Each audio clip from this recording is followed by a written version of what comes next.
Shalom, shalom la famille, shalom, c'est le jour J.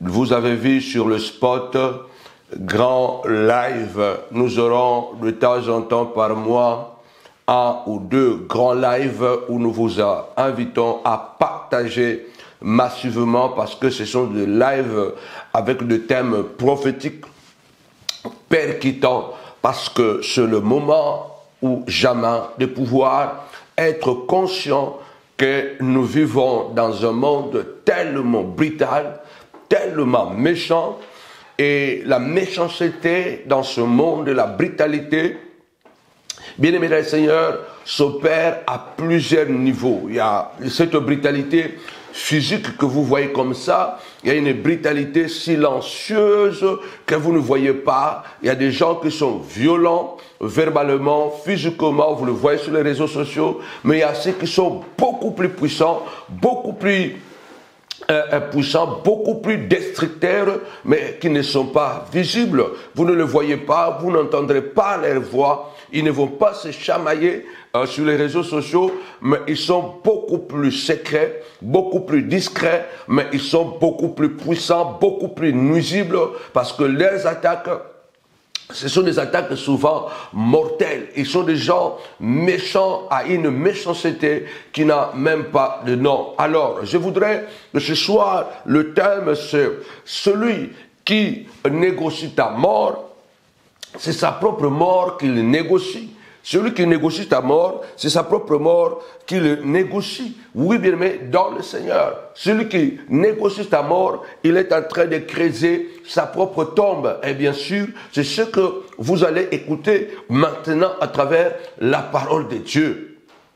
Alors, partagez massivement. Nous allons prier ensemble parce que pendant que toi tu es assis, pendant que toi tu es tranquille, tu ne sais pas, bien-aimé du Seigneur, qu'est-ce qui se trame derrière ton dos? Alléluia. Aujourd'hui, il y a des gens qui en veulent aux autres, non parce qu'ils se sont croisés, ils se sont jamais croisés, ils se sont jamais vus peut-être même, ils ne se sont jamais parlé, mais parce qu'il y a ces agents secrets, silencieux, qui sont beaucoup plus destructeurs, qui peuvent aller négocier votre mort, détruire votre vie, et vous allez seulement voir les conséquences, vous les effets, mais celui qui a allumé le feu, tu ne le verras jamais.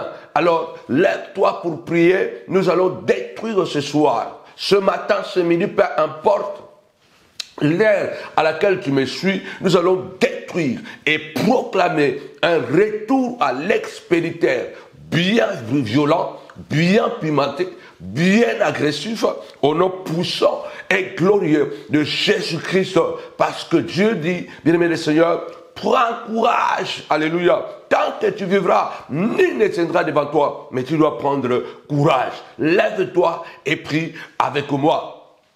Celui qui négocie ta mort auprès des sorciers, il y a des gens qui vont négocier ta mort auprès des démons.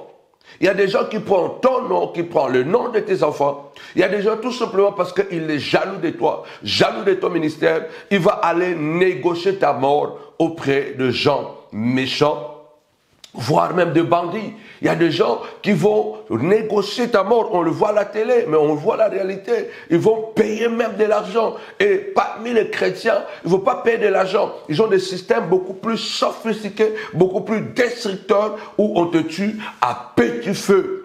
Mais sache que nous sommes dans un monde, nous avons besoin de Dieu, de sa protection, de son bouclier. Alors, avant d'entrer dans les Écritures, je salue tous les montagnards des États-Unis, du Canada, toute l'Amérique du Nord et l'Amérique du Sud, partout où vous êtes, au Mexique, vous êtes aussi nombreux à nous suivre. Je bénis les montagnards de la Chine, vous êtes nombreux, Japon, wow, on est suivi même au Japon. Que Dieu vous bénisse à tous les montagnards de l'Europe, de l'Afrique. Je ne peux pas citer tout le pays. Que mon Dieu te bénisse abondamment. Nous sommes la montagne de la prière. Je suis Samuel Panz et je crois à la puissance de la prière. Je crois que la prière, c'est le seul élément le plus important lorsque nous devenons enfants de Dieu. Parce que la prière, c'est la respiration du chrétien. La prière, c'est l'oxygène. Parce que la prière, c'est parler avec son Dieu, son Créateur. C'est dialoguer. C'est à travers le dialogue, à travers le dialogue que nous développons les intimités, les affinités avec notre Dieu. Donc la prière, c'est quelque chose que nous devons croire, pratiquer, en tout cas d'une manière permanente. Alléluia. Je disais à l'église il y a quelque temps que la prière d'un enfant de Dieu est tellement importante parce que c'est à travers la prière que tu te relis automatiquement avec ton Père Céleste. C'est à travers la prière que tu vas gagner de bataille. Alléluia. C'est pourquoi la Bible ne donne pas les aides de la prière précises que tu dois absolument seulement prier ça. Après c'est bon. Voilà. Il y a les heures de la prière le matin, midi, soir, comme Daniel le faisait. Il y a, par exemple, à 15 heures, où c'est l'heure de l'offrande. Mais la Bible déclare, bien le Seigneur, priez sans cesse. Priez à tout temps. Priez en tout lieu. Ça veut dire que partout, nous devons prier. Nous devons prier à tout moment. Priez sans cesse. Et ne vous relâchez pas à prier. Si nous voulons gagner de bataille, nous devons être des hommes de prière. Les gens qui ont triomphé dans les Écritures, ce sont des gens qui ont marché avec la force de la prière. Je parle de Moïse, je parle d'Élie, je parle de Christ, qui était le Fils de Dieu, le Verbe incarné, la pensée divine de Dieu devenue humaine. Mais il passa beaucoup de temps dans la prière. Il faut pratiquer la prière. Il faut pratiquer la prière. Et je disais que quand on est enfant de Dieu, même au moment le plus difficile de ta vie, même quand tu ne crois pas, continue à prier. Il peut arriver qu'à un moment donné, les douleurs sont tellement immenses. Les échecs sont cuisants. Le mépris est à son paroxysme. Et qu'on commence à douter de Dieu. On commence à douter de l'appel de Dieu. Mais une chose que nous ne devons pas lâcher, c'est la prière. Parce que Dieu ne répond pas à toutes les prières. Mais Dieu écoute toutes les prières. Dieu écoute tout le bruit. Il est omniscient, il est omnipotent, il est omniprésent. Dieu écoute toutes les prières. Les prières que Dieu ne répond pas sont les prières des abominables. Parce que quelqu'un qui vit dans le péché, la Bible dit Dieu ne répond pas aux pécheurs. Mais un enfant de Dieu qui passe des moments de douleur, des moments de doute, il doit continuer à prier. Ça veut dire que quand tu continues à prier, l'ennemi, ce que le Père Céleste est à tout moment, peut répondre et t'accorder ta victoire. Que personne ne te dise, ah, si tu ne crois pas, ce n'est pas la peine de prier. Continue à prier, à moins que tu es païen. Si tu es un enfant de Dieu, la prière, c'est l'exercice le plus important. C'est ça l'oxygène qui nous permet non seulement de développer notre intimité avec le Père, parce que même à la maison, si nous voulons avoir une bonne relation avec notre épouse, avec notre époux, avec nos enfants, la chose la plus importante, c'est le dialogue. Quand vous dialoguez, il y a les intimités, il y a les intimités, il y a le rapprochement, il y a la lumière dans votre quotidien. Donc ça vous rapproche beaucoup plus. Et surtout, lorsque le point d'ancrage de votre dialogue, c'est Christ. Parce que si Jésus-Christ, si la parole sainte de Dieu, le point d'ancrage. Non, j'ai dit le point. Non, j'ai dit les points. J'ai dit les points. Gloire à Dieu. Partagez. Là, j'étais en train de discuter avec Samuel qui avait entendu le puits. J'ai dit le point d'ancrage de notre dialogue, de notre prière, de notre entretien. C'est sur la parole de Dieu. C'est sur le Christ qui est le point d'ancrage. Vous devez savoir qu'on deviendra de plus en plus soudés. C'est exactement, la Bible dit, tout ce que vous faites, en parole ou en acte, faites-le au nom du Seigneur Jésus-Christ. Quand je prie au nom de Jésus, même lorsque je ne crois pas, parce que je suis tellement dans la douleur, dans l'affliction, mais du fait que ma prière est au nom de Jésus, et dans le désespoir, et dans l'angoisse, continue à prier, et ça permet ces intimités avec Dieu. Il est important de comprendre que quand nous faisons de la prière notre force, rien ne peut nous résister. Parce que le diable, il connaît la puissance de la prière. Il attaque lorsque vous priez beaucoup. Il sait qu'il est en difficulté. Alors, ce soir, je ne sais pas qui est en train de négocier ta mort. Qui est en train de négocier la mort de tes enfants. Qui est en train de négocier la mort de ton mari, de ta femme. Malheureusement, nous avons des gens comme ça, bien-aimés du Seigneur, qui veulent la mort de plusieurs personnes. Alors, il nous faut nous lever. Avant de pouvoir faire la lecture, je voudrais d'abord vous dire que c'est déjà le vendredi prochain. Vendredi prochain, c'est le 21 février 2025, la montagne de la prière ministreuse est en train d'organiser et organise ces grands événements. Bien aimé, c'est le premier événement de cette année que nous allons vraiment.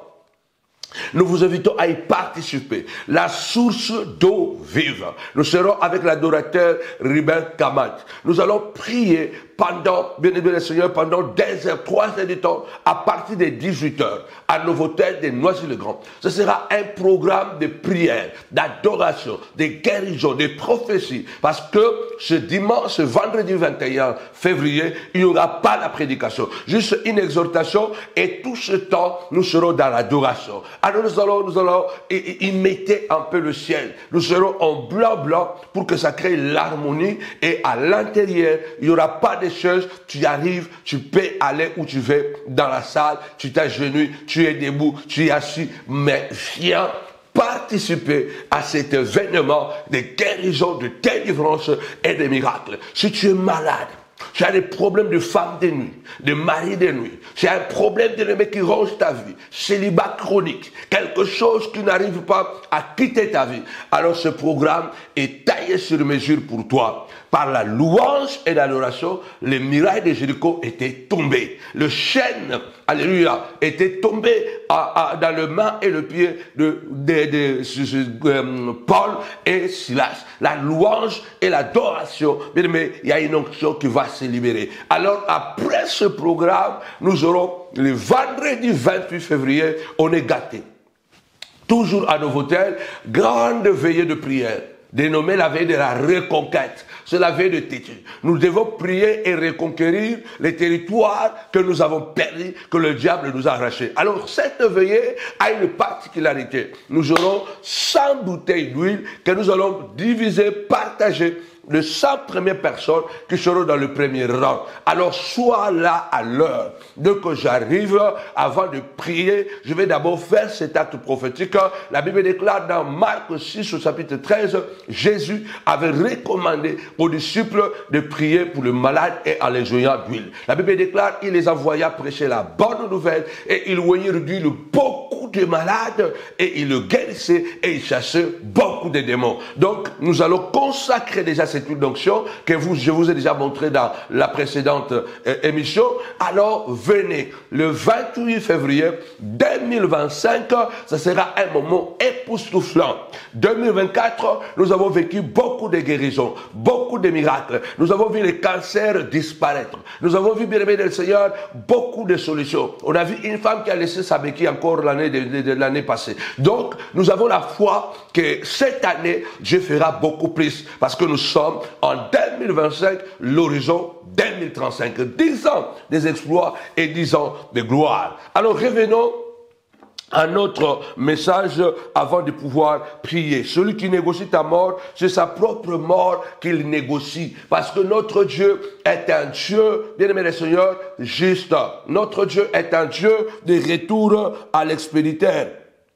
C'est une loi naturelle que Dieu a établie sur la terre. Ce que tu auras semé, c'est ce que tu moissonneras. Celui qui fait le mal, vouloir ou pas, il moissonnera le mal. Celui qui pense que malgré le mal qu'il fait et que Dieu lui regarde seulement comme ça et Dieu lui laisse, attention, Dieu prend son temps. J'aime ce verset qui dit que au jour du jugement, l'Éternel accomplira sa parole. Au jour du jugement, l'Éternel accomplira sa parole, accomplira ce qu'il a dit. Le jour où Dieu décidera de frapper tes ennemis, de frapper les sorciers qui t'ont fait souffrir pendant des années, qui ont maltraité ta famille, qui ont maltraité tes enfants, qui t'ont rendu inutile, qui t'ont rendu ignoble, qui t'ont rendu malheureux. Les jours du jugement, l'Éternel accomplira sa parole, que tu sois dans le train, que tu sois dans l'avion, que tu sois où que tu sois, le jour où Dieu décidera de frapper, il le frappera, parce qu'il est écrit, quand il décide, qu'il s'y opposera. Malheureusement, le monde est plein de gens méchants. Beaucoup de gens souffrent tout simplement à cause des autres personnes qu'ils ont aidé même, soutenues, des gens qu'ils ont accompagnés, les gens qu'ils ont bien aimé protégés. Ce sont ces mêmes personnes qui sont devenues aujourd'hui des assassins de votre vie. Alors écoutez ce que la Bible déclare dans Esther au chapitre 3. C'est une histoire fascinante et c'est une histoire difficile quelquefois à avaler. La Bible dit dans Esther chapitre 3, après ces choses, le roi Assyrus se fit monter au pouvoir Aman, fils d'Ammédata, l'Agadite. Il l'éleva en dignité et plaça son siège au-dessus de ceux de tous les chefs qui étaient auprès de lui. Tous les serviteurs du roi qui se tenaient à la porte du roi fléchissaient les genoux et se prosternaient devant Aman, car tel était l'ordre du roi à son égard. Mais Mardochée ne fléchissait point les genoux et ne se prosternait point. Et les serviteurs du roi qui se tenaient à la porte du roi dirent à Mardochée, pourquoi transgresse-t-il le roi, l'ordre du roi? Comme il le lui répétait chaque jour, et qu'il ne écoutait pas, il en fit rapport à Aman, pour voir si Mardochée persisterait dans sa résolution, car il leur avait dit qu'il était juif. Et Aman vit que Mardochée ne fléchissait point les genoux et ne se prosternerait point devant lui. Il fut rempli de fureur. Là, nous sommes au verset 4. Maintenant, nous allons voir verset 5. Nous allons voir le verset 6. Mais avant le verset 6, la Bible déclare, il le lève, il abaisse. Nous sommes dans un monde d'un soir et de matin. Le fort d'aujourd'hui peut devenir faible demain. Et le faible d'aujourd'hui devenir fort demain. Il faut toujours faire très attention. Quand tu es dans une position de la domination, dans une position de pouvoir, sache que la roue tourne. Sache que demain, tu peux te retrouver en bas. Et celui qui était en bas se retrouvait en haut. Il y a des gens qui étaient au palais, qui se sont retrouvés en prison. Et ceux qui étaient en prison se sont retrouvés au palais. Ce n'est même pas seulement l'histoire de Joseph, qui était emprisonné, maltraité, accusé à tort. On a tout fait pour pouvoir tuer moralement, physiquement, intellectuellement. On a voulu tuer ce garçon, Joseph. Mais le prisonnier Joseph s'est retrouvé au palais.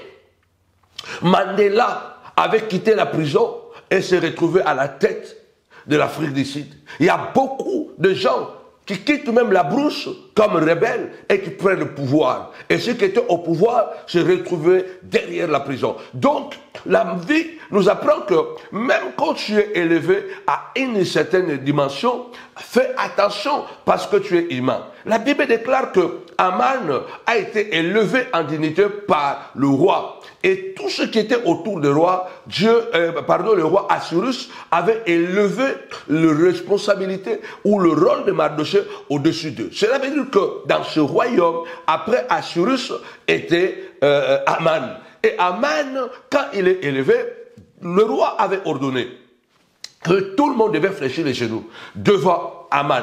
Mais sauf que Mardochée, par rapport à sa culture, par rapport à son éducation, par rapport à sa communion avec Dieu, il se disait que je ne peux pas fléchir devant un humain. Et c'était une contradiction qui a poussé beaucoup autour de lui de pouvoir relater ces choses à Aman. Et Aman, une fois qu'il a appris que Mardochée ne se prosternait point devant lui, et la Bible déclare, il s'est mis en colère. Et quand Aman s'est mis en colère, au verset 6, la Bible déclare, mais il dédaigna de porter la main sur Mardochée seul, car on lui avait dit de quel peuple était Mardochée, et il voulut détruire le peuple de Mardochée, tous les Juifs qui se trouvaient dans tout le royaume d'Assyrus. Bien-aimé, Aman, il a un plan machiavélique. Il ne veut pas seulement tuer Mardochée. Il ne veut même pas seulement détruire Mardochée. Mais il veut tuer toute la race de Mardochée. Il y a des gens qui sont en rage contre toi. Et leur rage le pousse à ignorer même que tes enfants sont innocents. À ignorer que ta femme est innocente. Et il y a des gens qui sont même très méchants. Peut-être même que tu les as servis, tu les as nourris. Mais quand ils sont dans un état second et qu'ils sont vraiment animés par cet esprit de démon, il peut croire qu'il a tellement le pouvoir non seulement de te détruire et de détruire aussi ta postérité. Je déclare au nom puissant et glorieux de Jésus-Christ que tout Aman qui se projette ou qui projette d'assassiner toi, tes enfants, ta femme ou ton mari, au nom puissant et glorieux de Jésus-Christ, il est en train de creuser sa propre tombe. Parce que la Bible déclare, celui qui creuse une fosse, il tombe lui-même. Et la pierre revient toujours à celui qui l'a roulé. Il est de la part de l'Éternel de rendre à chacun selon sa monnaie. Je crois de tout cœur que Aman se croyait intouchable à cause du pouvoir que le roi lui avait donné. Beaucoup de gens se croient intouchables à cause de relations qu'ils ont tissées, à cause des réseaux qu'ils ont construits. Ils se croient imbattables, ils se croient puissants, et puis ils se croient qu'ils peuvent influencer tout le monde, ils peuvent déstabiliser tout le monde. Nous sommes dans un monde où nous le savons très bien, même la politique dans le monde fonctionne comme ça. Il y a des pays qui travaillent pour déstabiliser les autres pays. Il y a d'autres pays qui travaillent pour appauvrir d'autres pays. C'est ce qu'on appelle même des lobbying. Donc il y a des lobbyistes qui circulent de gauche et à droite, qui travaillent pour déstabiliser les uns comme les autres. J'avais entendu un discours d'un chef d'État français qui avait dit que ceux qui gouvernent, on ne le voit pas. Ils n'ont pas de parti politique. Ils ne font pas d'affiches. Ils ne font pas de campagnes publicitaires. Ils ne sont pas dans les débats télévisés. Ils n'ont pas de visage. Mais ils sont dans le secret. C'est eux qui tirent les ficelles. C'est eux qui gouvernent. C'est eux qui déstabilisent. C'est eux qui décident qui devenir président, qui ne doit pas le devenir. C'est eux qui décident quel pays doit émerger, quel pays ne doit pas émerger. En fait, ces gens-là, la plupart du temps, on ne le voit pas. Ils sont cachés, ils sont dans le secret. Ils ne vont jamais poser leur candidature. La Bible déclare, nous n'avons pas à combattre contre la chair et le sang, mais contre les dominations, contre les autorités, les principautés et les esprits méchants dans les lieux célestes. Le combat, le spirituel que nous affrontons, bien aimés les seigneurs, c'est un combat à plusieurs dimensions. Nous avons plusieurs sortes de démons, nous avons plusieurs sortes des hommes diaboliques qui font en sorte que notre vie soit un enfer. Il y a plusieurs catégories. Et là, nous parlons maintenant de la catégorie de ceux qui sont, bien aimés les seigneurs, dans les secrets. Ils travaillent en coulisses. Tu ne les verras pas. Ce sont des serpents. Ce sont des Judas. Ils ne font pas de bruit. Mais ils vous détruisent d'une manière terrible.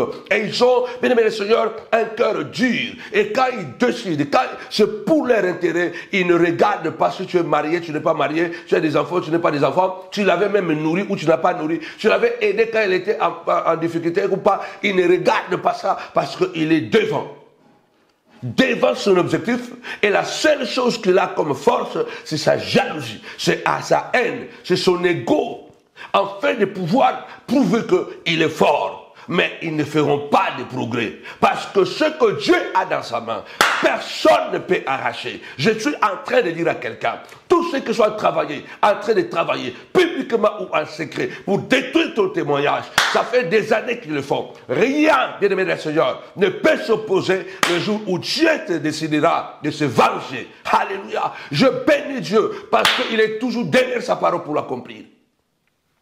Il y a beaucoup de gens qui sont en retard parce qu'il y a des gens qui les ont ralentis. Il y a beaucoup de gens aujourd'hui qui sont célibataires parce qu'il y a des gens qui ont travaillé pour que tu sois célibataire. Il y a des gens, la Bible déclare dans Job que le malheur ne sort pas de la terre. Le problème que nous affrontons, si ce n'est pas toi, c'est parce qu'il y a quelqu'un à côté qui fait ça. Aman se sentait tellement tout puissant de prendre la décision de détruire la vie, non pas seulement des Mardochée, mais toute la race des Mardochée. La Bible déclare, qui es-tu? Qui es-tu pour s'opposer à la volonté de Dieu? Quand Dieu ouvre, personne ne peut fermer. Je suis en train de dire à quelqu'un, tous ceux qui sont en train d'aller négocier ta mort auprès des sorciers, ceux qui s'assoient, parlent mal de toi, ils sont en train de négocier ta mort. Ceux qui s'assoient pour donner de fausses informations de ton ministère, de ta vie, ils sont en train de négocier ta mort. Mais c'est leur propre mort qu'ils sont en train de négocier parce qu'à partir de ce live, nous disons à Dieu, le Dieu de justice, lève-toi et opère ta vengeance. Je vais aller continuer pour attaquer la prière. La Bible déclare au verset 7, au premier mois, qui est le mois de Nisan, la 12e année du roi Assyrus, on jeta les purs, c'est-à-dire le sort, devant Aman, pour chaque jour et pour chaque mois, jusqu'au 12e mois, qui est le mois d'Adar. Alors Aman dit au roi Assyrus, il est allé maintenant parler au roi. Il y a dans toutes les provinces de ton royaume, un peuple dispersé et à part parmi le peuple, ayant des lois différentes de celles de tout le peuple, et il n'observa point les lois du roi. Il n'est pas dans l'intérêt du roi de le laisser en repos. Si le roi les trouve bons, qu'on écrive l'ordre de le faire périr, de le faire mourir, et je pèserai 10 000 talents d'argent entre les mains des fonctionnaires pour qu'on les porte dans les trésors du roi. Verset 10. Le roi ôta son anneau de la main et le remit à Aman, fils d'Amédata, l'Agagite, ennemi des Juifs. Et le roi dit à Aman, l'argent t'est donné, et ce peuple aussi, faisons ce que tu voudras. Bien-aimé, il y a des gens qui pensent vraiment que tu ne sers à rien. Il y a des gens qui pensent que toi, tu n'as pas le droit d'avoir une femme, des enfants et vivre en paix. Il y a des gens qui voient que non, ils ont un certain pouvoir sur toi et ils peuvent décider de ta vie. Que tes enfants ne peuvent jamais évoluer. Que toi, tu ne peux pas avoir un certain niveau de vie. Il y a des gens qui pensent qu'ils doivent te contrôler et te maintenir dans un niveau de la bassesse, qu'ils doivent continuer à régner sur toi. Aman est allé voir le roi et il lui a proposé un deal, il lui a proposé un marché. Il a dénigré ce peuple qui contribuait pour la richesse du roi, parce que le peuple juif partout où il se trouve, il crée la richesse. La Bible déclare, Aman est allé dire que ce peuple ne sert à rien parce qu'ils sont différents de nous. Ils n'observent pas. Oui, la plupart du temps, vous devez comprendre que les gens ne vous tuent pas parce que vous êtes mauvais. Ne vous tuent pas parce que vous avez fait quelque chose de mal. Non, la plupart du temps, les gens vous font du mal ou nous font du mal parce qu'on est tout simplement différents. Tape-moi 5 fois, différent. Il y a des gens, parce que tu ne veux pas être comme lui, menteur, manipulateur, tu ne veux pas être comme elle, infidèle, parce qu'elle trompe son mari. Et son mari est habitué à cette tromperie. Je ne parle pas de femmes qui ont connu des difficultés dans le passé, qui aujourd'hui sont mariées et elles sont fidèles à leurs époux. Mais je parle à ces femmes qui sont infidèles à leur mari et qui assument l'infidélité et le mari même ne dit rien. Et quand quelqu'un voit que tu es différent et que tu ne fais pas comme elle ou comme lui, il te prend directement comme une cible. Je déclare au nom puissant de Jésus, comme il est écrit, ils te feront la guerre, ils ne te vaincront pas. Quiconque se liguera contre toi tombera sous ton pouvoir. Peu importe leur manigance, peu importe leur complot, peu importe le mépris qu'ils jettent sur toi, peu importe le sort qu'ils jettent contre toi, il le verra. Ses enfants vont se retrouver dans la rue. Il va voir. Son ministère va tomber. Il va voir. Nous allons le montrer que nous sommes les chefs de Paris. Nous sommes dans le monde. Nous contrôlons le Congo. Nous contrôlons l'Angola. Nous contrôlons l'Europe. Nous contrôlons le coin. Nous contrôlons le réseau. Laisse-les te dire que non, c'est nous qui contrôlons le monde spirituel. Il ne pourra pas évoluer. Laisse-les, bien-aimés Seigneur, parce que celui qui a les derniers mots, il s'appelle ton Dieu. Alléluia. Elohim, omniscient, omnipotent, omniprésent. Il est écrit, ils te feront la guerre, mais ils ne te vaincront pas. Job 8, verset 22. Tes ennemis seront couverts de honte et la tente de méchants disparaîtra. Tes ennemis seront couverts de honte. Dieu va les habiller de la honte. Partout ils vont passer, même dans leur conscience intérieure, il y aura des taches de la honte. Mardoché, non, Aman, va, il parle. Il voit que ce peuple est différent. Tu es différent. Il n'est pas dans l'intérêt du roi de le laisser en repos. Il y a des gens qui ne sont pas contents comment tu es en paix. Tout ce qu'il faut pour déstabiliser ta vie. Mais ils ne comprennent pas comment tu gardes toujours la paix.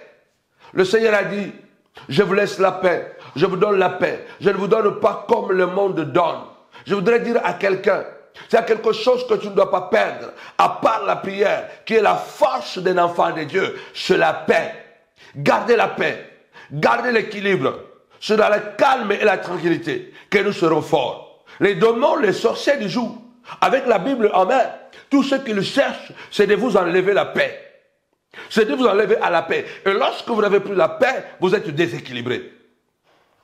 Aman dit, il ne faut pas les laisser en paix. Tapez-moi 5 fois, repos, repos, repos, repos. Personne n'a le droit d'enlever la paix dans ta maison. Alléluia. Je déclare la paix. Alléluia. Il a dit, alléluia, tu travailleras 6 jours et le 7e jour, c'est un jour béni, un jour sanctifié. C'est le repos de l'Éternel. Nous avons droit à un sabbat au nom puissant et glorieux de Jésus. Sabbat, tapez-moi 5 fois, sabbat, le repos. Sabbat dans les mariages, sabbat dans les travail, sabbat dans les projets, sabbat pour la santé, au nom puissant et glorieux de Jésus-Christ. Tu as trop souffert, maintenant c'est le sabbat, que le repos vienne, alléluia, que le repos vienne dans le parcours académique de nos enfants. Il y a eu trop de turbulences, il y a eu trop de breaks, il y a eu trop de coups de couac.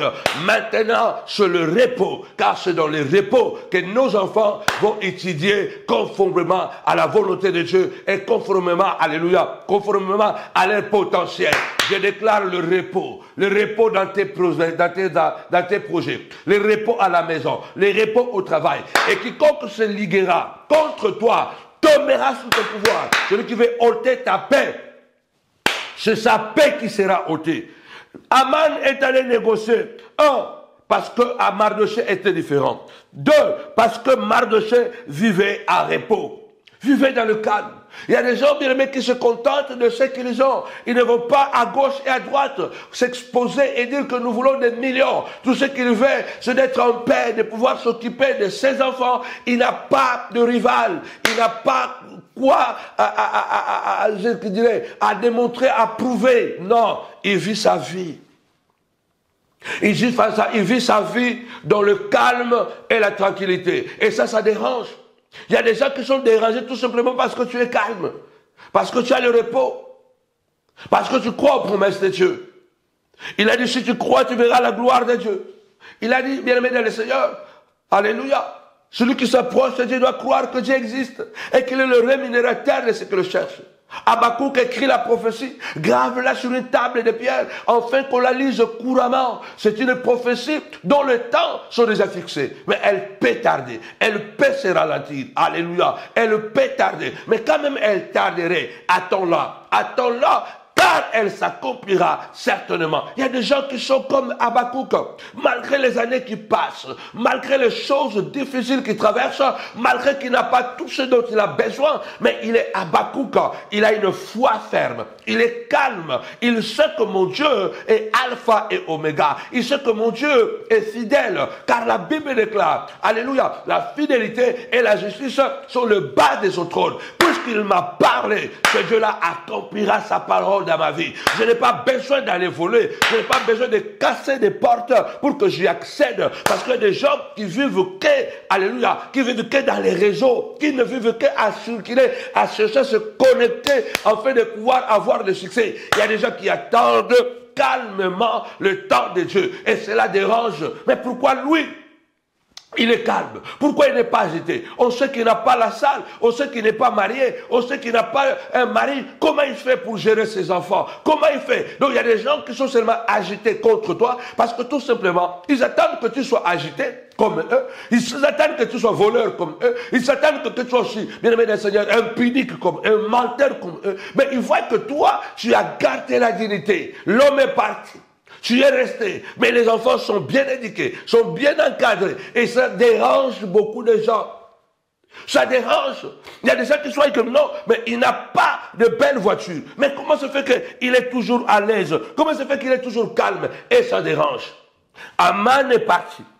Le roi a dit, l'argent est pour toi. Tu as tout ce que tu as. Parce que Aman a proposé de l'argent, au roi. En tuant les Juifs, il va mettre beaucoup d'argent dans le caisse du roi. Le roi a ôté son anneau. Il lui a donné le pouvoir. Il lui a dit, ce peuple est entre tes mains. Fais de ce peuple ce que tu voudras. Je dispose de l'argent. Je dispose aussi ce peuple à ta faveur. Fais de ce peuple ce que tu veux. Bien-aimé le Seigneur, vous savez, la vie ne dépend pas des hommes. La vie dépend de Dieu. Ils peuvent comploter. Ils peuvent être nombreux. C'est pourquoi David est en train de dire, quand même une armée campée tout autour de moi, malgré cela, je serai plein de confiance.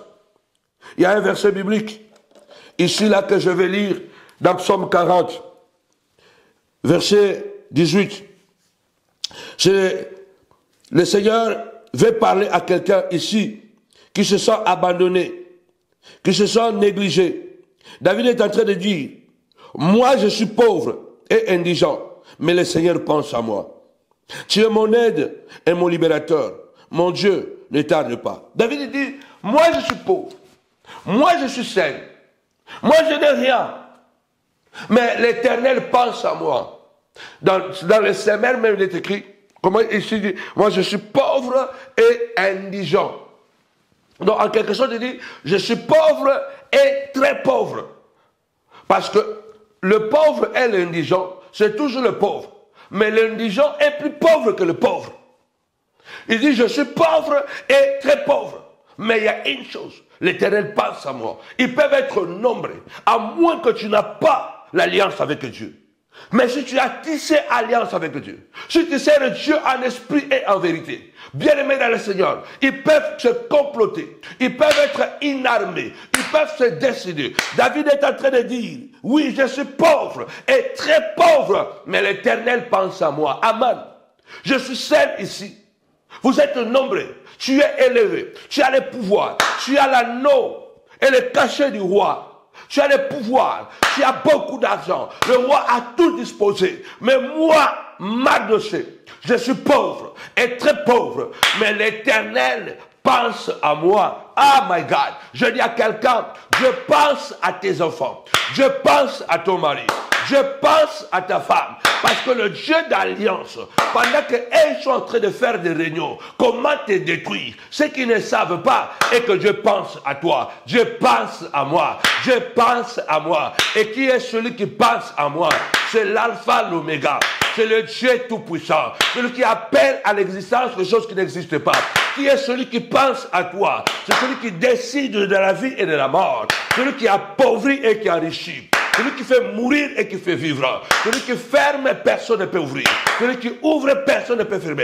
C'est lui-là, il pense à toi. Un président de la République peut penser à toi. Un roi de ce monde peut penser à toi. Un général peut penser à toi. Mais ce roi, ce président peut se retrouver décapité. Comme à la Révolution française, le roi a été décapité. Alléluia. Un général qui fait ta force, qui te protège aujourd'hui, peut être décapité, destitué. Un roi, un président peut être destitué. Mais ton Dieu qui pense à toi, ton Dieu qui parle, alléluia, à ta faveur, ton Dieu qui est ton secours, il est indécapitable, il est indétrônable, car son trône est éternel. Accroche-toi à Dieu. Accroche-toi à Dieu. Continue à servir Dieu. Pendant que eux, ils sont en train de comploter. Comment te détruire? Comment te rendre malheureux?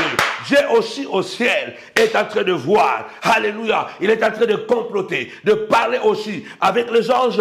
Quelle est la riposte? Quelle est la riposte à donner? Il y aura une riposte contre tes ennemis. Il y aura une riposte contre tes ennemis. Beaucoup, nous sommes en train de souffrir parce qu'il y a des gens qui sont allés négocier notre témoignage. Il y a des gens qui ont négocié ton mariage. Aujourd'hui, tu es malheureux avec les enfants. Il y a des gens qui sont partis négocier qu'il aura des enfants, mais ces enfants-là ne seront pas intelligents. Il aura des enfants, mais ces enfants-là seront malades. Il sera marié, mais il n'aura pas la joie du mariage. La Bible déclare la bénédiction de l'Éternel enrichie. Elle n'est suivie d'aucun chagrin. Alléluia. Peu importe la quantité d'argent qui entre ou la quantité d'argent qui entre dans votre maison. Mais si le mariage, alléluia, est béni de Dieu, est donné de Dieu, est soutenu par Dieu, au nom de Jésus, vous vivrez la paix, le bonheur et la grâce. Ces enfants-là, c'est Dieu qui les a donnés. Peu importe les négociations qui sont faites à la sorcellerie de la famille. Peu importe les négociations qui sont faites dans le quartier, le voisin, qui n'est pas d'accord pourquoi tu as changé la voiture, qui n'est pas d'accord pourquoi toi aussi tu n'es pas ivrogne comme lui. Mais le Dieu qui pense à toi, le Dieu des alliances, il ne t'abandonnera pas. Il ne le permettra pas de te faire du mal. Comme il est écrit, Psaume 9, au verset 2. Mes ennemis reculeront et ils chancelleront. Les sorciers de ta vie, ils reculeront et ils chancelleront au nom puissant et glorieux de Jésus-Christ. Il y a un psaume que je te donne. Dans le psaume 18, au verset 17, David dit, il me délivre de mes ennemis qui sont plus forts que moi. Il y a des ennemis qui sont plus forts que nous. Mathématiquement, humainement, dans la réalité, Aman était plus fort que Mardoché. Il était après le roi, celui qui avait le sceau du roi, celui qui avait l'argent entre ses mains. Et on lui avait donné, tu peux tuer Mardoché et toute sa famille. Tu peux tuer. Tu peux les détruire. David est en train de dire, l'Éternel m'a délivré. Il me délivre de mes ennemis qui étaient plus forts que moi. Dieu va te délivrer. Parce que c'est un Dieu d'alliance. Continue à prier. Continue à être intègre. Continue à être innocent. Aman était plus puissant que Mardoché. Aman avait beaucoup plus d'impact que Mardoché. Et il avait pesé de tout son poids pour détruire Mardoché. Échec et mat. Échec et mat. Échec et mat. Les hommes se croient forts quand ils ont quelques poids, quelques appuis, quand ils ont l'argent, quand ils ont, je ne sais pas, de l'influence, ils se sentent forts. Mais celui qui décide, c'est Dieu. Il y a des gens, quand ils veulent te détruire, ils vont peser de tout. Je l'ai vu dans mon parcours, je le dirai de temps en temps, je l'ai vu.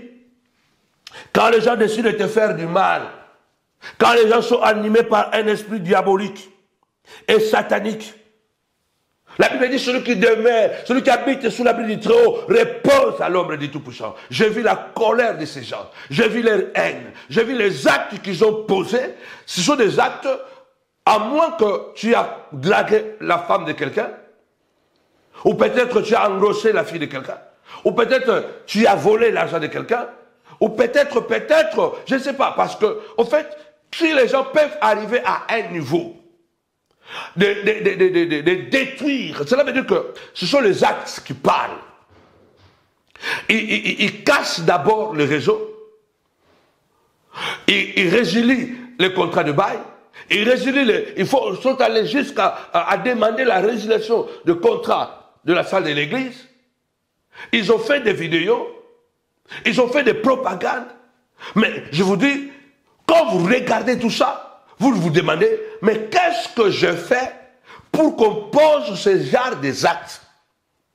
Et il y a une femme et des enfants à bas âge. Comment les gens peuvent arriver à ce niveau-là?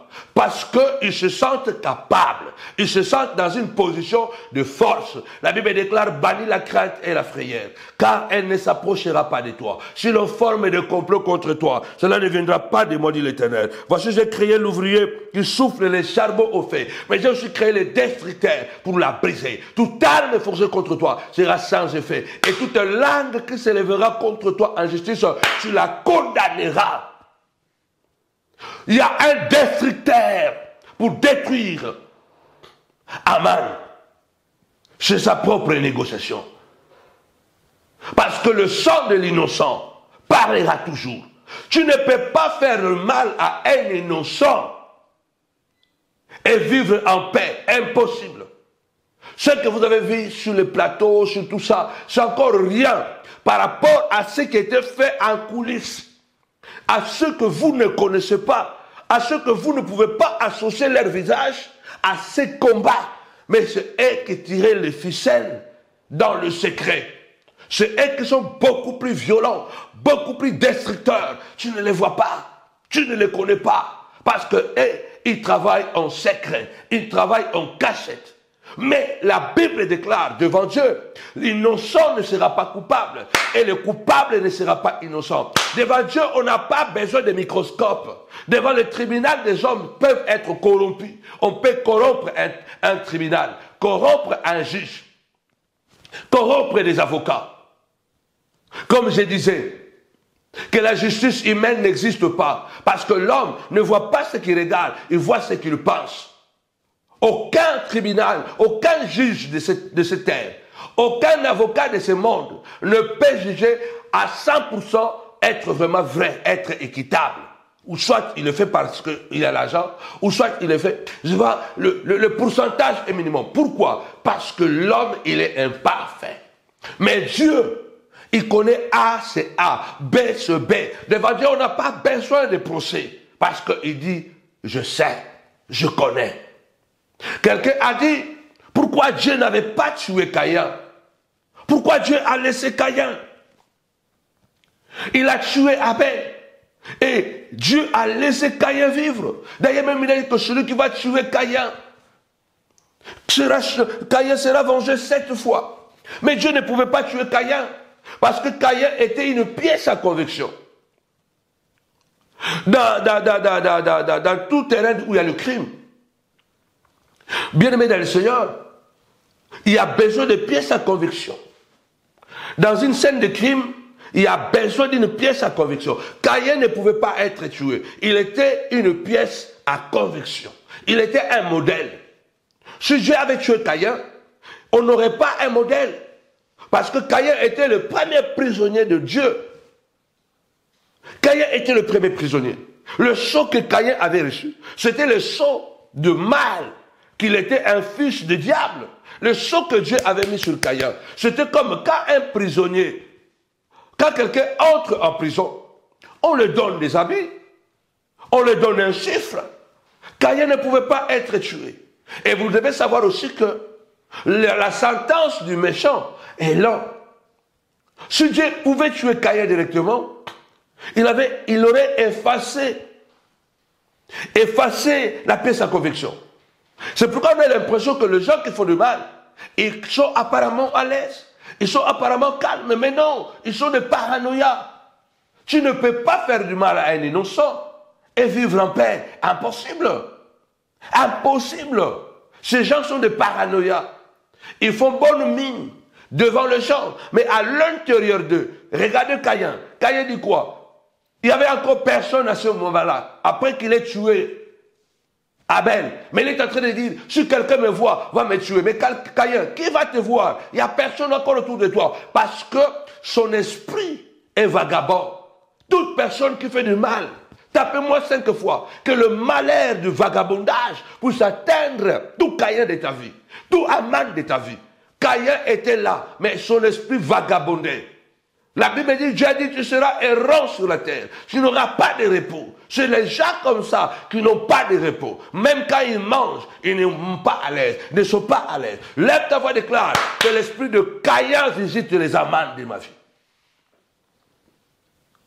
La Bible déclare, Aman a tout le pouvoir de détruire, n'est-ce pas, Mardochée et sa race. Mais ce que Mardochée, ce que Aman ne savait pas, que Mardochée connaissait le secret de la prière. Vous savez, je vais vous donner un secret. Tout au long de mon parcours que j'ai déjà fait, jusqu'à présent, j'ai compris une chose. S'il y a quelque chose avec lequel vous ne devez pas jouer, c'est votre relation avec Dieu. Ça, c'est le premier secret que je vous donne. Vous pouvez perdre les relations avec les amis, perdre les relations avec les gens de haut niveau, mais ne perdez pas votre relation, votre communion avec Dieu. C'est quelque chose que tu dois nourrir chaque jour. C'est la communion avec Dieu. Et la communion avec Dieu est nourrie par 3 choses. 1. La prière. 2. La méditation de la parole. Parce que la prière, quand elle est associée à la connaissance, à la sagesse de Dieu, Dieu a dit à Josué, si tu veux la réussite, si tu veux le succès, que ce livre de la loi ne s'éloigne point de ta bouche, médite-les nuit et jour. C'est ainsi que tu seras fort. 3. Obéissance à cette parole. Il a dit, agis fidèlement selon ce qui est écrit. Dieu n'a pas dit à Josué, agis parfaitement selon ce qui est écrit. Il a dit, agis fidèlement. Cela veut dire que ça peut être difficile, mais je garde cette fidélité. Je m'accroche. La fidélité veut dire s'accrocher. 3 éléments pour nourrir votre relation, votre communion avec le Père. Et ça, c'est la seule chose qui peut vous protéger quand les gens vont vous empoisonner, quand les gens vont vous abandonner, quand les gens seront prêts à vous noyer, prêts à vous détruire. La colère des gens autour de toi, en tant que quelqu'un, tu nourris bien sa relation avec Dieu, sa communion avec Dieu. Bien-aimé Seigneur, je dis, vous le nourrissez par 3 choses. La prière, la méditation de la parole et l'obéissance à la parole. La Bible déclare dans Ésaïe, je crois, chapitre 1, si vous êtes obéissant et docile, vous mangerez la meilleure production de pays. Soumettez-vous à Dieu et résistez au diable et il fuira loin de vous. 3 choses, gardez ça, écrivez ça. La prière. Je crois que Samuel doit projeter ça. La prière, la méditation de la parole et l'obéissance à Dieu, à sa parole. À ces 3 choses, quand vous les pratiquerez, vous êtes en train de faire un retour à l'expéditeur bien pimenté. À tous ceux qui sont en train de négocier votre vie par la haine, par le mensonge, par le montage, au nom puissant de Jésus-Christ. Priez sans cesse. Priez sans cesse. Priez, ne relâchez pas. Accrochez-vous à Dieu. Levez-vous le matin. Levez-vous le soir. Levez-vous à midi. Priez le Seigneur. Quand Mardochée a appris que Aman, par rapport à son pouvoir, par rapport à sa position, le roi lui avait donné tout le pouvoir de faire ce qu'il voulait de la vie d'Aman, de Mardochée et de sa famille. Qu'est-ce que Mardochée a fait? Bien aimé, il a prié. Mardochée a prié, tapez-moi 5 fois la prière. Tes ennemis seront confondus à cause de ta persévérance dans la prière, à cause de ton obéissance à la parole, parce que tu la médites jour et nuit. Tu la médites jour et nuit. L'Éternel te dit, ta main sera sur la nuque de tes ennemis. Tu domineras. Parce que tant que tu es accroché à Dieu, tant que ta relation, tant que ton amour pour Dieu ne baisse pas, tant que tu nourris cette relation, cette communion avec le Père, quelle que soit la masse qui se lève contre toi, tu seras plus que vainqueur. Et je le déclare, et je le prophétise, à partir de cette année, Dieu est en train de lancer opération retour à l'expéritaire bien pimenté. Dieu s'occupera de tous les amants de ta vie. Mardochée s'est lancé dans une aventure. Il a déchiré ses vêtements, il a porté le sac, il a mis la cendre sur sa tête, il a poussé des cris parce qu'il devait se faire entendre. Esther entendit le bruit, que ton oncle, peut-être il a perdu la raison. Oui, il y a des moments où nous autres, on devait, bien aimé le Seigneur, quelqu'un a dit, souvent, vous devez jouer l'imbécile pour montrer à l'imbécile qui croit que vous êtes un imbécile. Quelquefois, vous devez jouer l'imbécile pour prouver à l'imbécile, montrer à l'imbécile que montrer à l'imbécile qui croit que vous êtes, montrer à l'imbécile qui croit que vous êtes un imbécile. Vous pouvez confondre vos ennemis. Quelquefois, on peut poser des actes qui semblent la folie. La prière, quelquefois, quand on est dans le combat, on vous dit, oh, laissez, Dieu va se faire. Je connais, je sais pourquoi tu dois te déranger, garder le silence. Le Seigneur dit, priez sans cesse. Combattez. Priez sans cesse. Nous sommes dans un monde de jalousie, de haine, de manipulation. Aujourd'hui, les gens, bien aimés dans le Seigneur, ils sont prêts à tout, sauf à rien. Mardochée a prié. Et Esther entendit la voix de son oncle. Quand Esther a dit, ah, je ne peux rien faire. Mardochée, l'oncle d'Esther, a dit à Esther, c'est pour cela que tu es arrivé à la royauté, Esther. Parce que Dieu savait qu'un jour, un méchant type, Aman, va arriver au sommet et il cherchera à éliminer notre race. Le Dieu, dans sa sagesse, il a anticipé ton élévation. Regarde bien, notre Dieu est un Dieu d'anticipation. Les choses qui nous font pleurer, les choses qui nous font désespérer. Il est question de temps. Regarde autour de toi. Il y a une Esther que Dieu a déjà placée au sommet. Il y a quelqu'un. Notre Dieu est un prévoyeur. Notre Dieu est un Dieu de la providence et de la prévoyance. Tapez-moi 5 fois prévoyance, prévoyance. Notre Dieu ne sera jamais pris au dépourvu. Dieu se rappelle de tes prières du passé. Dieu se rappelle de tes sacrifices du passé. Dieu se rappelle de tes bonnes œuvres du passé. Le jour où Zacharie entre dans le temple déjà dans la vieillesse, l'ange lui dit, ta prière, Zacharie, a été exaucée. Ta femme, Élisabeth, aura un fils. Ce n'était pas la prière qu'il n'avait même pas encore commencé à faire. C'était la prière qu'il faisait il y a longtemps. Seigneur, donne-moi un enfant. Et malgré cela, que l'enfant ne venait pas, la Bible déclare, Zacharie n'a jamais abandonné le temple, n'a jamais abandonné la mission. N'abandonnez pas votre appel. N'abandonnez pas votre projet. Parce qu'il y a des sorciers, il y a des Judas, il y a des méchants qui sont aguerris, qui ont certainement le pouvoir plus que vous, qui ont de l'influence plus que vous, qui sont connus plus que vous. Ne l'abandonnez pas, parce que Dieu est un Dieu de la prévoyance. Dieu avait déjà prévu que Esther monterait au sommet afin de bloquer Aman. S'il n'y a personne sur la terre Dans ta famille, on est tous pauvres. Personne n'est au sommet. Je t'annonce la bonne nouvelle. Nous avons un homme qui s'est fait chair. Alléluia. Jésus-Christ, le Fils unique du Père. C'est par lui que nous pouvons parler, nous autres là. Il est au sommet déjà. Il est à la droite de Dieu le Père. La Bible déclare, il est notre avocat suprême. Il est l'avocat par excellence. Il a ton dossier dans ses mains. Malgré les accusations d'Aman, en disant que ce peuple ne te sert à rien. Ce peuple est différent. Ce peuple est trop calme. Mais il y a un dossier. Il y a un dossier qui va défendre ta cause. Même parmi les réunions des sorciers, les nombreuses réunions qu'ils font là. Pourquoi il y a beaucoup de débats là-bas? Parce que quand ils se lèvent dans le monde des ténèbres, quand ils parlent entre eux, il y a des sorciers qui disent que non, ce monsieur-là, il est un bon monsieur. Cette femme-là, il est une bonne femme. Ce monsieur, au fait, même dans le monde de la sorcellerie, il y a un débat.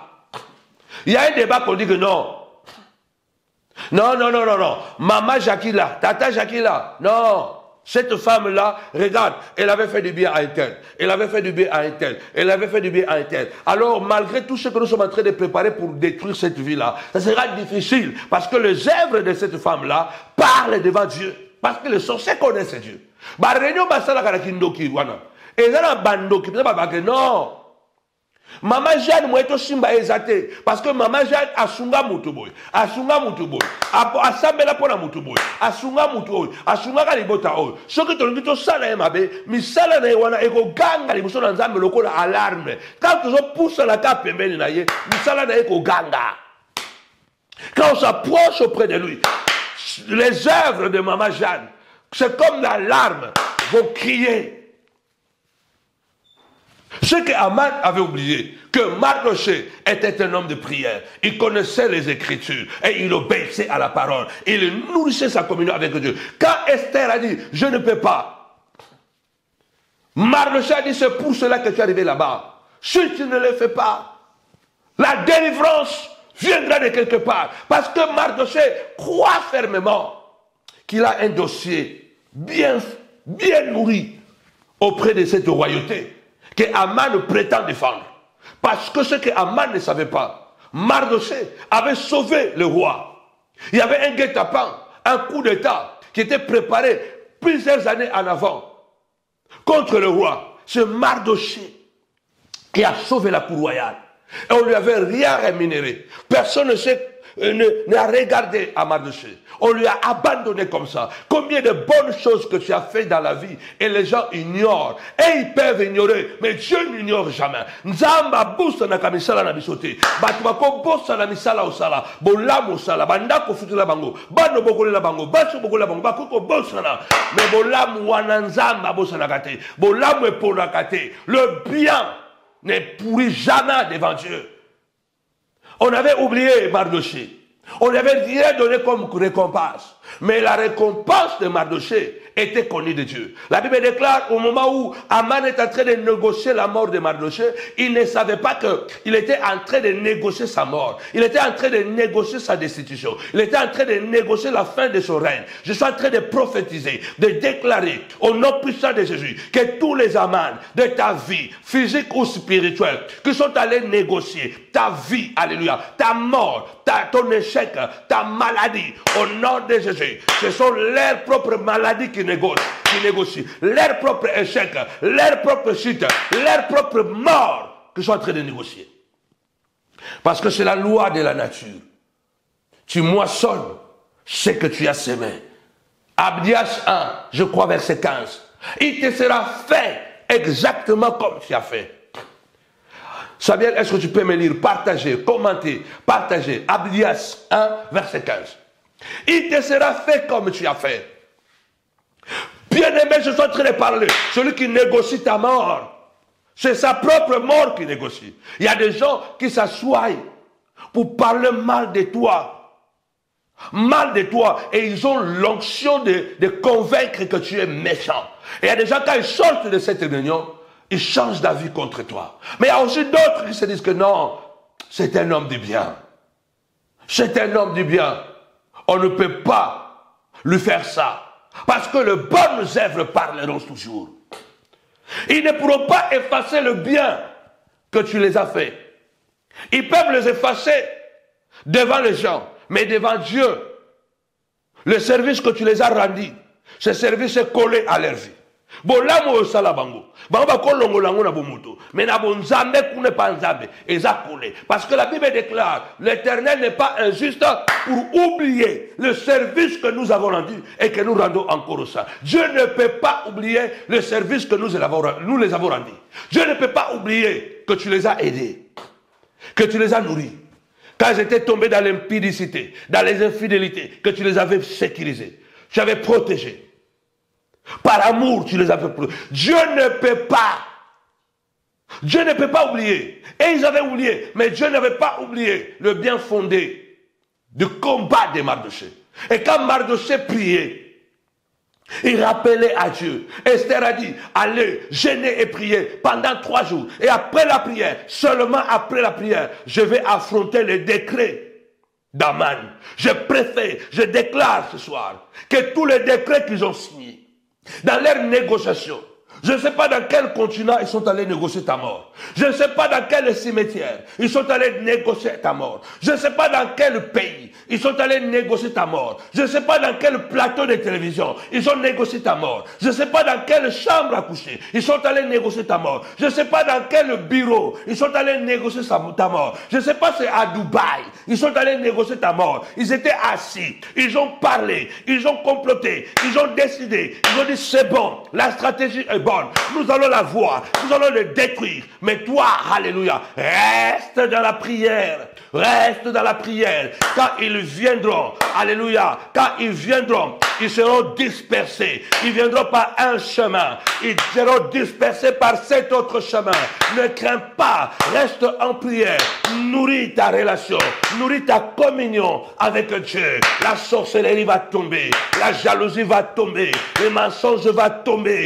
La haine va tomber. Au nom de Jésus-Christ. Esther a prié. Mardochée a prié. Aman a fait les décrets.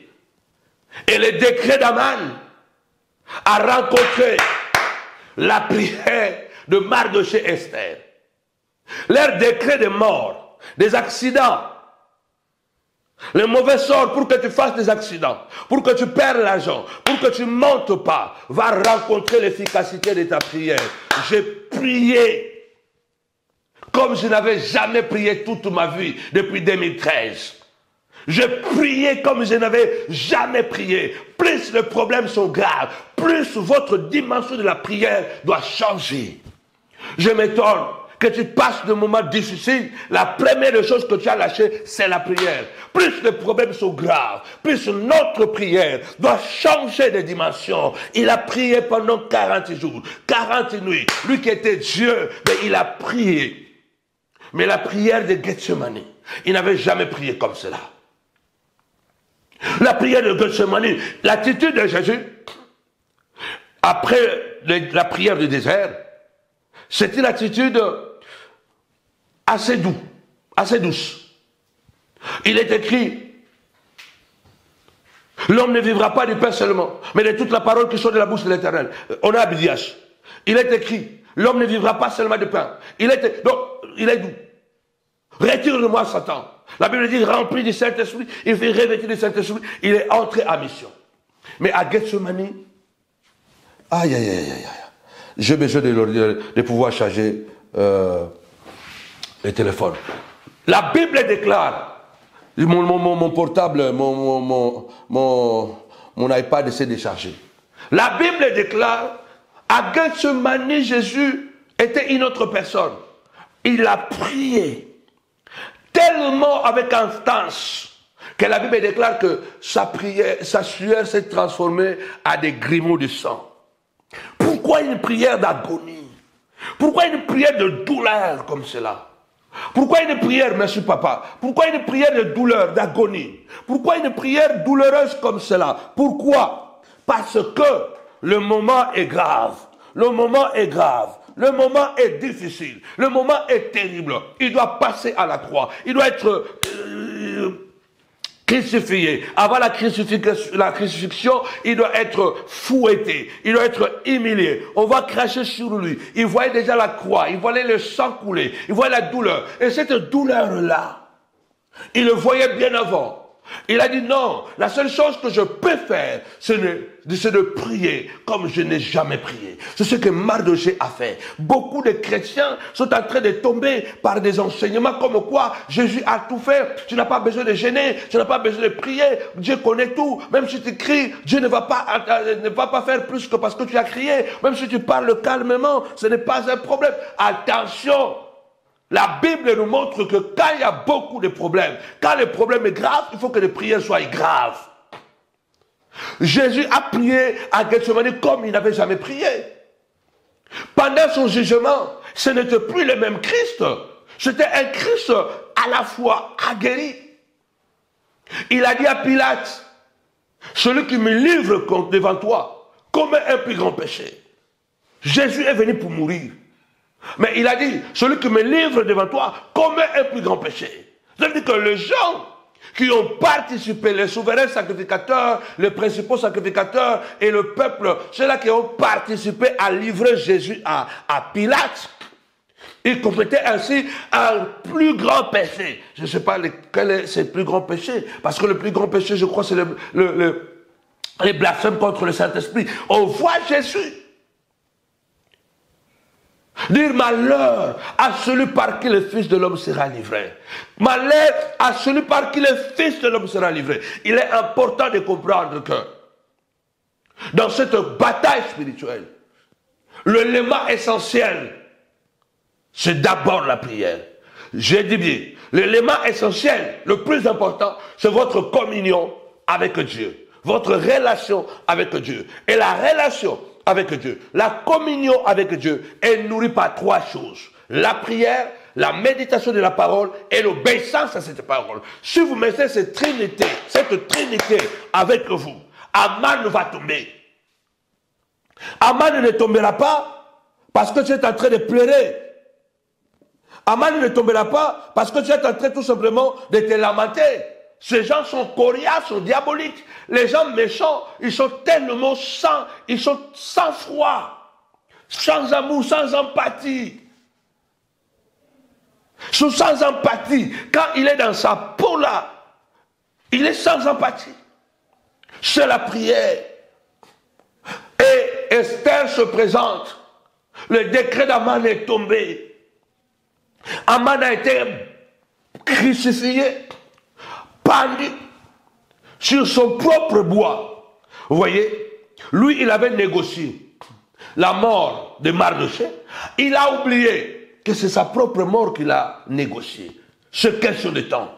Ceux qui t'ont maltraité, ceux qui ont comploté, qui ont fait des réunions, qui ont fait des astuces, qui ont fait des projets, qui se sont établis, c'est déjà bien. Oh, on est carré. J'ai suivi un documentaire où on parlait de François Mitterrand et comment il avait fait pour accéder au pouvoir. Il était tellement très intelligent et très malin, François Mitterrand, l'homme de la gauche, celui qui a rendu encore la gauche beaucoup plus populaire. J'ai suivi dans cette interview, ses amis disent que François Mitterrand, après avoir accédé au pouvoir, il leur a dit, on en est pour 7 ans. Il leur a dit, on en est pour 7 ans, donc pendant 7 ans, personne ne va nous bouger. On en est pour 7 ans. Pourquoi? Parce qu'il avait mis de base. Il avait positionné des choses. Et il savait que ces choses, pendant 7 ans, personne ne peut les bouger. Il y a des gens qui sont comme Mitterrand. Si Mitterrand se réveillait aujourd'hui, venir voir comment la France est aujourd'hui, je crois qu'il allait regretter. Tout ce que les gens peuvent organiser sur la terre a un délai. A un délai du début et la fin. Leur stratégie a un délai. Tapez-moi 5 fois délai. A un délai. 2. Tout ce que l'homme fait, tôt ou tard, va se faner. Leur force va tomber. Leur influence va tomber. Parce que le Dieu de la Bible Il est le Dieu souverain. Samuel, donne-moi. Nous sommes en train d'aller vers la fin. Nous allons prier. Donne-moi Abdias 1,15. Abdias 1,15. En effet, le jour de l'Éternel est proche pour toutes les nations. On te fera comme tu as fait. On te fera comme tu as fait. Tes actes retomberont sur ta tête. Et Abdias 1, verset 15. Le jour de l'Éternel arrivera. Comme j'avais dit au début, il est écrit, au jour de jugement, l'Éternel accomplira sa parole. Tapez-moi Abdias 1, verset 5. Il te sera fait comme tu as fait. Et tes œuvres retomberont sur ta tête. Qu'est-ce que la descendance d'Ésaü faisait? Parce que Ésaü, c'est le frère de Jacob. Sa postérité, qui était en conflit permanent avec la descendance de Jacob, qu'est-ce qu'il faisait? Il faisait quoi? Quand Israël, donc la descendance de Jacob, était attaquée, et ils participaient. Et quand les Israélites fuyaient vers eux, et ils les attrapaient, on les remettait aux ennemis. Dieu a été contre cela. Dieu a dit, ce que tu fais, c'est la loi universelle. Tapez-moi 5 fois la loi. C'est la loi universelle. La Bible déclare, Dieu a laissé la mémoire de ses prodiges dans la nature. On le voit à l'œil nu. Bakolela, ils vont pleurer. Mais toi, tu dois prier. Toi, tu dois prier dans le livre de Psaume, dans Psaume 41. Au verset 6. Mes ennemis disent méchamment de moi. Quand mourra-t-il? Quand périra son nom? Si quelqu'un vient me voir, il prend un langage faux. Il recueille des sujets de médire. Il s'en va et il parle au dehors. Tous mes ennemis chuchotent entre eux contre moi. Ils pensent que mon malheur causera ma ruine. Il est dangereusement atteint.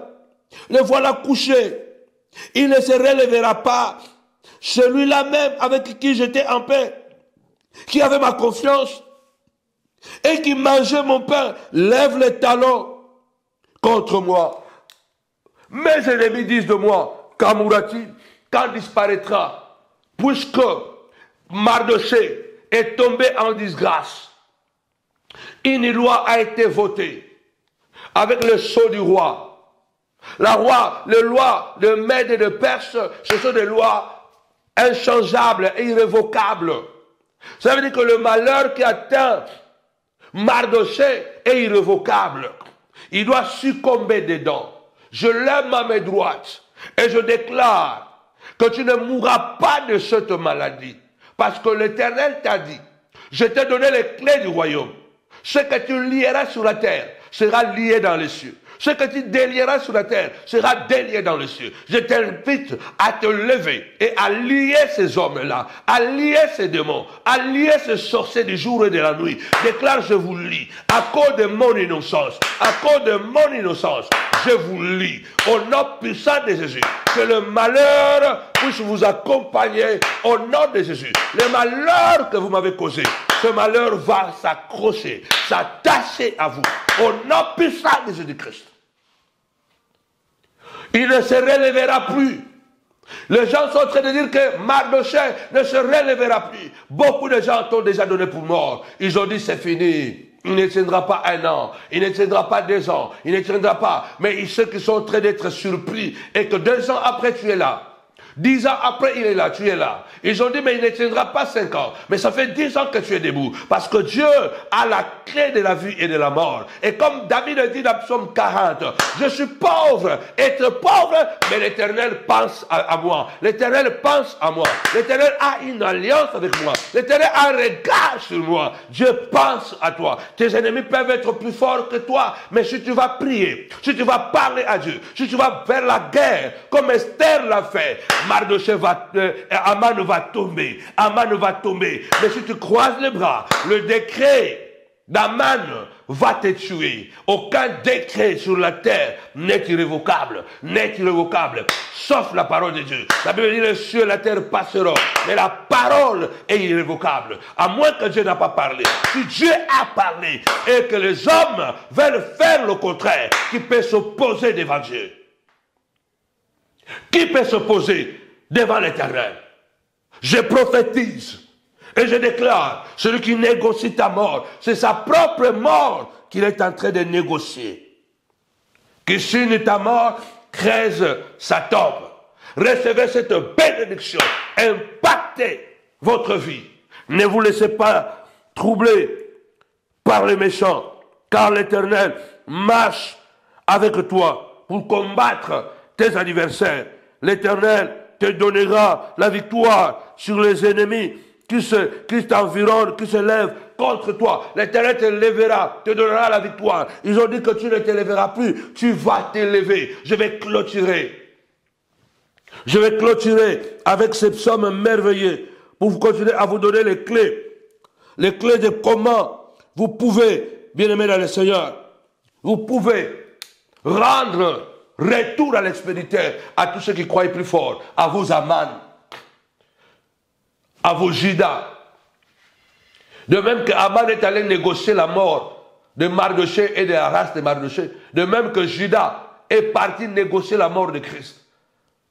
Je vous donnerai, qu'est-ce que vous allez me payer si je le trahis, si je vous donne le plan? Qu'est-ce que vous allez me donner? On lui a donné de l'argent. Il est allé négocier. Il mangeait avec Christ. Il dormait avec Christ. Christ avait confiance en lui. Il lui avait donné les finances. Il y a des gens de qui tu as été proche. Tu les as soutenus. Tu les as accompagnés. Mais c'est eux aujourd'hui qui négocient ta mort. C'est eux aujourd'hui qui négocient la mort de ton ministère. C'est eux aujourd'hui. À cause de ton innocence, l'Éternel s'élèvera. Mardochée avait un dossier au palais. Tu dois avoir un dossier. Pour terminer, dans le psaume 42, au verset 2, comme une biche soupire après les courants d'eau, ainsi mon âme soupire à toi, ô Dieu. Verset 3, mon âme a soif de Dieu, du Dieu vivant. Quand irai-je, quand paraîtrai-je devant la face de Dieu? Ayez toujours la soif. Ayez la soif de Dieu. Ayez la soif de Dieu. Continuez à être assoiffé de Dieu. Comme une biche soupire après des courants d'eau, ainsi mon âme soupire après toi, ô Éternel. Mon âme a soif de toi. Mon âme a soif de Dieu. Quand je vais aller à l'église, quand je vais arriver à la maison, pour prier et pour pouvoir me cacher, intercéder. Pendant que je suis dans la voiture, je prie. Dans les trains, je prie. Mais quand je vais arriver à la maison, je vais fermer ma chambre. Je vais m'enfermer. Et je vais encore crier à Dieu. Il faut, comme il est écrit, comme les yeux des serviteurs sont tournés vers le maître, afin qu'il vienne en aide. Ainsi nos yeux se tournent vers toi, ô Dieu. Comme les yeux de la servante se tournent vers la maîtresse, et qu'ainsi nos yeux se tournent vers toi. Il faut qu'on ait soif de Dieu. Et avoir soif de Dieu, ça nous pousse toujours à prier. Ça nous pousse à lire la parole. Et ça nous pousse à obéir à sa parole. Et c'est ainsi que nous nourrissons la communion, la relation avec Dieu. Et cela nous rend impactants, nous rend forts. On peut être faible maintenant, mais nous relèverons la tête, parce qu'avec Dieu, nous ferons des exploits. Je voudrais dire que le vendredi prochain, 21 février 2025, grand moment de prière, un programme taille sur mesure, la source d'eau vive. Nous serons à la piscine de Bethesda. Venez avec le malade. Nous serons à la piscine de Bethesda. Quelque chose va se passer. L'eau va s'agiter. Ça ne sera plus un ange qui va descendre pour secouer l'eau, mais ça sera l'eau de vie en personne. Puisque le paralytique, 38 ans de malade, était à côté seulement de la piscine. Ce n'était plus l'eau physique, mais l'eau spirituelle transformée à un humain qui est venu dehors. Il n'avait même plus besoin de se jeter, mais il a guéri à sec. Il a été guéri à sec. Ce vendredi 21, nous avons un puissant programme. Je serai avec l'adorateur Ribet Kamat. Nous allons entrer dans la profondeur. Toi qui aimes adorer. Il y a aujourd'hui, la musique gospel a perdu son essence, a perdu son âme. Ce n'est plus l'adoration. Ce n'est plus l'adoration, mais c'est l'abomination. Les gens adorent au prix. Je vois des chantres chrétiennes faire des concerts. Ce n'est même plus des concerts, ce sont des spectacles vraiment, avec des coupés. Quand vous voyez aujourd'hui la musique gospel, c'est la Starmania. Mais venez, il y a encore un reste qui adore Dieu dans la simplicité, qui adore Dieu dans la négation. Et pendant quelques heures, à Novotel de Noisy-le-Grand, il n'y aura pas de prédication, juste une prière. Après, on entre dans l'adoration, dans la prophétie. Nous allons prier. Viens en blanc. Viens en blanc, le dress code blanc. Viens, ce sera un moment très spécial. À partir de 18h, le vendredi prochain, à partir de 18h, viens à Novotel de Noisy-le-Grand. Ce programme sera taillé sur mesure pour toi. Nous serons là et nous serons pieds nus. Nous serons dans la salle. Et le 28 février, le 28 février, le vendredi 28 février, grande veillée de prière, dénommée la veillée de la reconquête. Ne manquez pas à cette veillée. Parce que nous allons prier. Nous allons prier, déclarer des paroles prophétiques pour récupérer les territoires que le diable nous a volés. Santé, finances, ministère, les enfants, les études des enfants, le progrès. Il y a beaucoup de territoires que nous devons récupérer. La paix, le bonheur. Il y a des territoires que nous devons récupérer. Alors, bien-aimés dans le Seigneur, ce vendredi 28 février 2025, la montagne de la prière vous invite à cette méga veille de prière et les 100 premières personnes qui seront assises aux premières chaises, vous aurez cette bouteille d'huile. Est-ce qu'on en a ça ici? On n'en a plus. On va vous donner cette bouteille d'huile, on va vous donner ça, les 100 premières personnes. Je répète bien, la Bible déclare dans Marc chapitre 6.